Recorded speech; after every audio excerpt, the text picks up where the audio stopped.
যারা চাঁদাবাজির জন্য নিজেদের কর্মীকে পাথর দিয়ে হত্যা করতে পারে, ওই চাঁদাবাজদের হাতে 56,000 বর্গ কিলোমিটারের বাংলাদেশ কখনো নিরাপদ থাকতে পারে না। ওই চাঁদাবাজদের হাতে আমাদের মানচিত্র কখনো নিরাপদ থাকতে পারে না। রাজনীতি কেমনে করতে হয় এটা ইসলামী আন্দোলন থেকে শিখেন। আর যদি চাঁদাবাজি করতে চান, চাঁদাবাজি করা লাগবে না, আমাদের কাছে আসেন, আমরা 1000 কোটি টাকা আপনাদেরকে ভিক্ষা দিব, তারপর আপনারা চাঁদাবাজি বন্ধ করেন। ওই চাঁদাবাজদের রাজনীতি বাংলাদেশে চলুক, এটা আপনারা চান? চাঁদাবাজদের বিরুদ্ধে যৌথ বাহিনীর অভিযান চালু করেন, চাঁদাবাজদের বিরুদ্ধে গণধুলাই কর্মসূচি দেন, চাঁদাবাজদেরকে বাংলাদেশ থেকে উৎখাত করার কর্মসূচি দেন। আমরা প্রস্তুত আছি এই চাঁদাবাজ, টেন্ডারবাজ, খুনি, ধর্ষক যারা আছে এই বাংলাদেশে তাদের জায়গা আর হবে না। শেখ হাসিনা যেই পথে পালিয়েছে, চাঁদাবাজদেরকে আমরা সেই পথে পালাতে বাধ্য করব। আমাদের বাংলাদেশে একটা কথা আছে যে কুত্তা পাগল হয় ভাদ্র মাসে, কিন্তু বাংলাদেশের চাঁদাবাজরা দেখতেছি আমরা এখন 12 মাসই পাগল থাকে।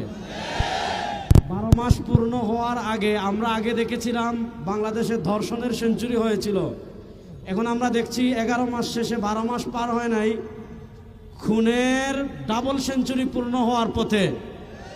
প্রশ্ন হলো, যারা 11 মাসে নিজেদের 150-এর অধিক কর্মীকে খুন করতে পারে, যারা নিজেদের কর্মীদের নিরাপত্তা দিতে পারে না, যারা চাঁদাবাজির জন্য নিজেদের কর্মীকে পাথর দিয়ে হত্যা করতে পারে, ওই চাঁদাবাজদের হাতে 56,000 বর্গ কিলোমিটারের বাংলাদেশ কখনো নিরাপদ থাকতে পারে না।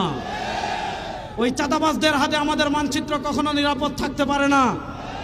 আমরা বলবো, আপনারা রাষ্ট্র সংস্কারের প্রস্তাব দিচ্ছেন, রাষ্ট্র সংস্কার পরে করবেন, রাষ্ট্র সংস্কারের আগে নিজেদের দল সংস্কার করেন। ইসলামী আন্দোলন বাংলাদেশ গত মাসের 28 তারিখ বাংলাদেশের ইতিহাসের স্মরণকালের সর্ববৃহৎ গণসমাবেশ করেছে। বাংলাদেশের ইতিহাসের সর্ববৃহৎ সমাবেশের জন্য ইসলামী আন্দোলন ফুটপাতে 1 টাকাও চাঁদা তুলে নয়, কোন ব্যবসায়ীর কাছে 1 টাকাও চাঁদা তুলে নয়। রাজনীতি কেমনে করতে হয় এটা ইসলামী আন্দোলন থেকে শিখেন। আর যদি চাঁদাবাজি করতে চান, চাঁদাবাজি করা লাগবে না, আমাদের কাছে আসেন, আমরা 1000 কোটি টাকা আপনাদেরকে ভিক্ষা দিব, তারপর আপনারা চাঁদাবাজি বন্ধ করেন। ওই চাঁদাবাজদের রাজনীতি বাংলাদেশে চলুক, এটা আপনারা চান? দুর্নীতিবাদের রাজনীতি বাংলাদেশে আর চলুক, এটা আপনারা চান?